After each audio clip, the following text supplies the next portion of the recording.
We've got a special guest in the building tonight, and I want you to give a big Elevation Youth welcome to an American designer, the founder and creator of the Fear of God clothing line, a father, a husband. Come on, Elevation Youth, let's give it up for Mr. Jerry Lorenzo.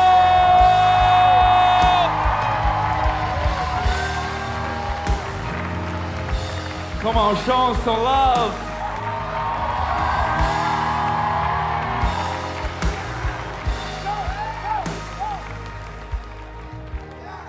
Tonight's gonna be a little different. You can find your way to your seat. Tonight we get a few minutes just to be able to have the opportunity and ask Jerry some questions. Anybody want to ask Jerry some questions? We're gonna start it out light though, okay? We're gonna start out light, but we're gonna get right into this. I only got so much time, so I gotta make the most of it. You know what I'm saying? All right. How you feeling right now? I'm nervous, but I'm happy to be here. You nervous? I think I'm the one that should be nervous. All right, we'll start out a little light. What would you say is the key to a good outfit? Oh, wow. I would say effortlessness. Effortlessness. Okay. Yeah, is key. Okay. Yeah, one of my one of the I guess boxes that I like to check in the morning when I'm walking out the door to make sure I didn't look like I was trying too hard. Okay. Can anyone relate? Sometimes I look like I'm trying too hard. I can relate. That's good. All right, now you're an American designer. I believe you're a fashion icon. I don't know if you would say that about yourself. I believe you're a fashion icon, though. Okay, so you got to tell me. You got to tell me who might be your fashion icon. I like people that like wear uniforms. So whether it was like Steve Jobs or Gandhi in a robe every day. Really? I like people that find like their best look and understand that and do that daily. Okay. I'm in the pursuit of doing that, trying to find that for myself. Yeah. I'm trying to get a Gandhi robe after this. Y'all with me? All right. Tell us what you think about the new Jesus is King Kanye album. I mean, if you look at my iTunes most played, I mean it's number one right now. Okay. I love the fact that I can play it in the car with the kids, and just personally, I'm really happy for him. Just friend to friend, that he can be at a place in his life where he can be unashamed with what he believes, despite despite his past. And we all have a past, and thank God that he now sees himself the way that God sees him, instead of seeing himself the way that the world looked upon him and judged him. And so I'm just really happy to see him in this place now where he is beginning this new dance with his creator. And I think the best, we've yet to see the best from him now that he's in tune with the manufacturer that has given him all those gifts. I think we'll see the best version of those gifts now. Yeah. You talk about the dance with the creator. What does that look like for you in what you do? We talked about this a little bit earlier. I'm just constantly trying to be in a position to hear from him. And I think we live in a day and age where we're consistently flooded with information, whether it's on the news, whether it's on our phone, social media. And I think it's really important to find that quiet time where you can begin to have that personal relationship with the one who made you. And you can begin to know and know when you're hearing his voice. Because now, again, as we're flooded with so much information, it's kind of hard to not only recognize his voice, but to recognize our own voice and our own point of view. And so it's just really important to make sure that, you're feeding that spiritual side of your life so that you can hear from him and you can get in relationship with him and begin to have that dance and relationship with him. Yeah. I think one of the hardest things for teenagers that they kind of struggle with, in their adolescence is this idea of pursuing their calling or maybe even identifying their purpose, right? I think what a lot of people may think is that designing or fashion is your calling. And I know we got to talk a little bit earlier at lunch, and you said, my calling is a lot higher than making a cool pair of jeans. You want to elaborate a little bit on that? Yeah, 100%. I mean, I think our purpose is to be in relationship with the one that made us is our purpose. And I think that communicating and glorifying him through all that we touch is living in purpose. And I think you can glorify him through everything that you touch, not necessarily just your job or your craft or whatever your specialty may be. And I think it's important to, my sister is a soul cycle instructor, and one of the things she says that I love is, the way you do one thing is the way you do all things. And as during this time of, this wonderful time of age when you're a teenager and you get to try and do a lot of things, I think it's just important that you're putting your all towards everything, and you're giving God the glory while you're doing it. I'm 42 years old. I didn't start a clothing line until I was 36. And, my whole life I loved working retail, and that was my part-time job, was working retail while I was going to grad school and thinking I was gonna become the next Jerry Maguire and be a sports agent. But the same way that I went about grad school in corporate America was the same way that I went about my part-time job working retail.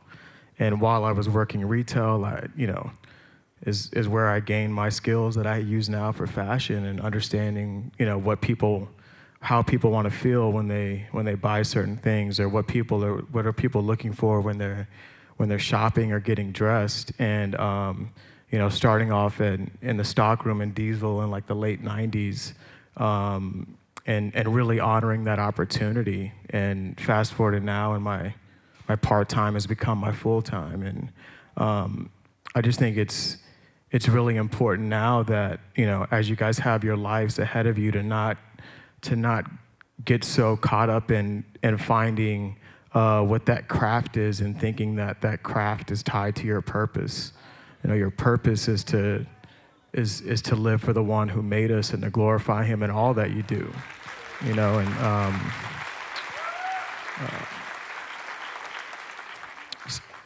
Sometimes you can look to someone that seems like they have success or worldly success and say, well, hey, Jerry, looks like you're on purpose because you have a brand that's doing well, but the way that God operates is beyond our understanding. And I also think it's a little scary to, equate worldly success to what kingdom success may be. And so you never know how God is using you. You never know how and why he has you in the positions that he has you in. And so, again, it's just a constant dance and a constant relationship with him, and constantly being open to, like Pastor Furtick said this morning, just being available. I think one of the reasons that I've been blessed is I've just been willing. I've been willing to take him with me to places where maybe some people won't. And I think he's not looking for the best designer. He's not looking for the best architect or whatever it is he may be. He's just looking for the person that's available. He's looking for the person that's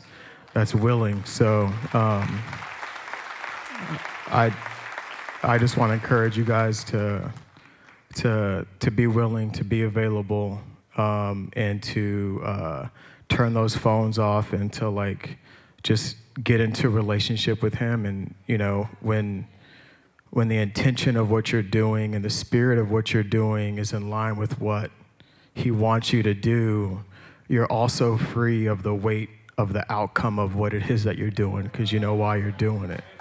So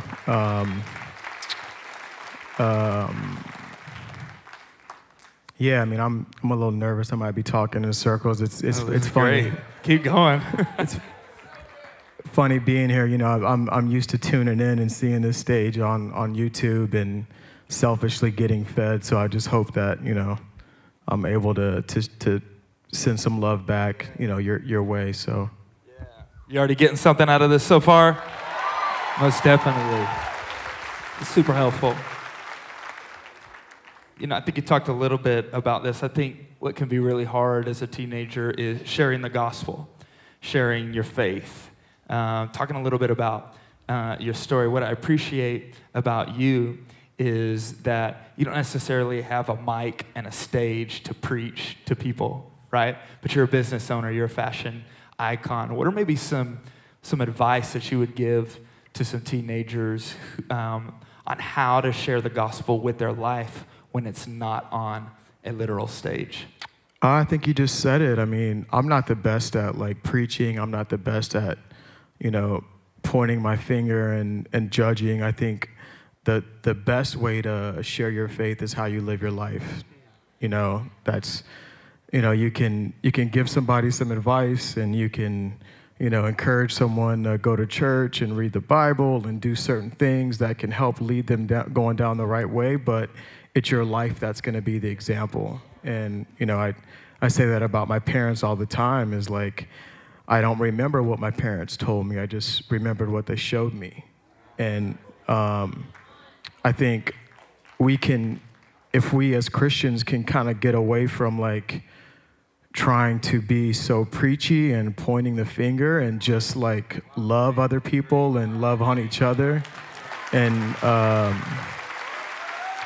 live a certain way, it'll make being fishers of men a lot easier. Okay, let's speak a little on that when we talk about this idea of, I think, as Christians, we can feel sometimes maybe the burden of trying to change someone. And what I love about you and what I appreciate about you is that you're extremely loud about your relationship with God, but you're not trying to force it on anyone else. And I think from your perspective, I would love to know where you learned the intentionality behind that balance, or maybe some things that your parents taught you when it comes to that balance of knowing, when am I sharing my faith and when am I pushing too far and trying to force it onto someone else? Oh, man. I think, growing up, Black in America and just trying to make it as a Black man, always knowing in the back of my head that I felt like I had to be twice as good, or I had to be, I had to make sure that I did everything in my power for whatever the opportunity or for whatever the chance may have been.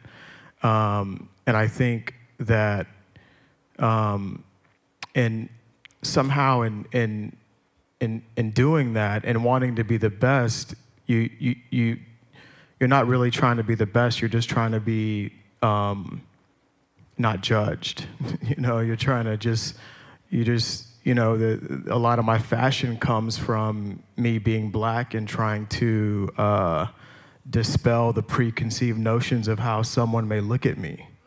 And I'm presenting myself a certain way just to free you of whatever preconceived notion that you may have about me. And so, not that I'm trying to be the best, but I'm just trying to get to an equal playing field so that we can just have a conversation, And I feel like with with faith and with Christianity, I feel like if you carry your life the best way possible, you can get to a place where you could have a conversation and someone would be open to listening to what you have to say because your life walked in the door before you walked in the door.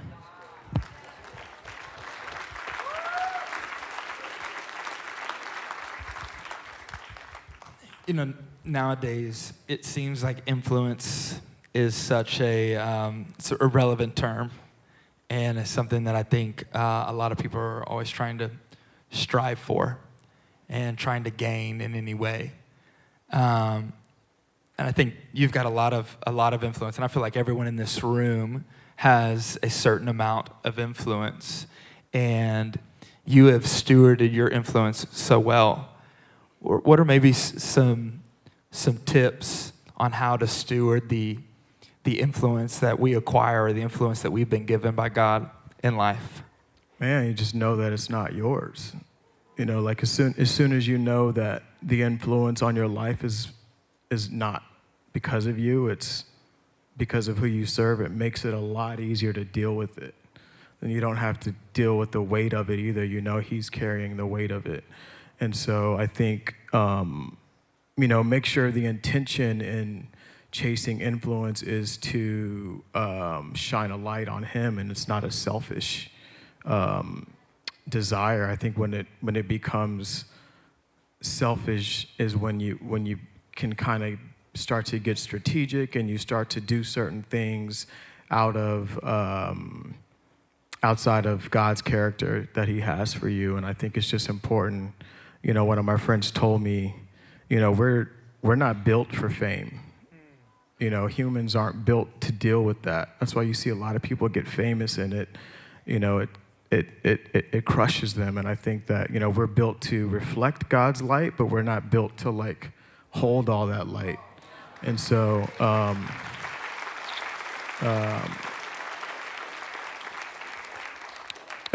again, and influence is just another way to direct someone to Christ, you know. And if you just look at it kind of as a tool for that, and if you can direct someone to Christ without that influence, then maybe you don't need influence. You know, maybe don't be so worried about that. You know, let's always, you know, what is the intention? What is the purpose of whatever it is that we're doing? And let's not get into these like worldly statistical figures that we're not set up by the kingdom or built by the kingdom to try and measure the kingdom, because then it just gets really messy. Yeah. You know, I think coming in on the close to the end here, I wanted to ask, nowadays there's a lot more critics than there are compliments.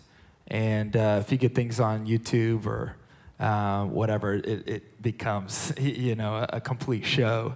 And you can find yourself being criticized by family or peers and people that you felt like were really close to you.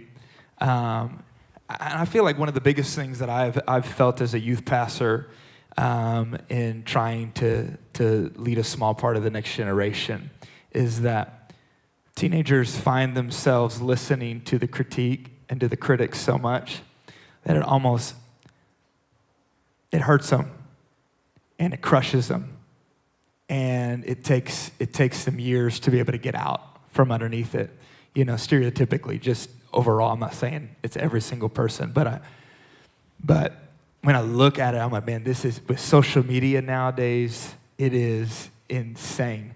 How do you keep your critics from ruining your calling? The block button, just block people. It's simple, ain't it? Just block them, man. And I had to figure that out for myself too, because we are human. You know, we're all human, no matter how well or bad we may be performing or what it is that we're doing, and those things affect us. It doesn't matter who it's coming from. You know, there's nothing wrong with someone saying something negative and it like affecting you, because you're human and you don't want to get to a place where you're used to seeing negative stuff and it doesn't bother you, and then you're numb. You don't want to be there. So, for me, I mean, someone saying something negative or something on my page or whatever it may be, like, I'm blocking them. You know what I mean? Like, and that's just what I have to do to kind of protect myself. Again, as long as whatever it is that you're promoting and whatever it is that you're sharing across those channels, you know the intention of it, and you know where it's rooted in. There's a deeper level of peace around you and what you have to say, and that when you lay your head at night, no matter what anyone is saying about you, truth is always truth, and truth will always set you free. And so I think it kind of gets back to the, understanding the intention of what it is that you're sharing, understanding the intention of what you're doing, and, don't be afraid to keep your circle small, and to, make sure that you're surrounded by people that are going to lift you up, and surrounded by people that are, praising the same God that you're praising, and iron's going to, help to sharpen iron. It's important. You got those people that are trying to pull you down. Make sure you have equal, if not more, people that are like lifting you up. So, it's just really important. It's really important that you pick those people close to you, and then you identify the people that you just got to kind of love from afar and be an example to. Well, Jerry, we appreciate the time that you would come out and give to us. Thank you so much. Thank you for having me. Your family, man, your family. Come on, let's give it up for Jerry Lorenzo. We believe in the youth. Thank you for watching my video. Thank you for watching my video. So my video was better. Thank you. So good. We just believe. I believe more than he does, but I believe in you. Thank you for watching. So much. Make sure you comment. I'm gonna encourage you. No, to comment. Comment to me first. Comment then comment like, to him. What's up, Evan? No, comment what's up, Big J. It's your boy.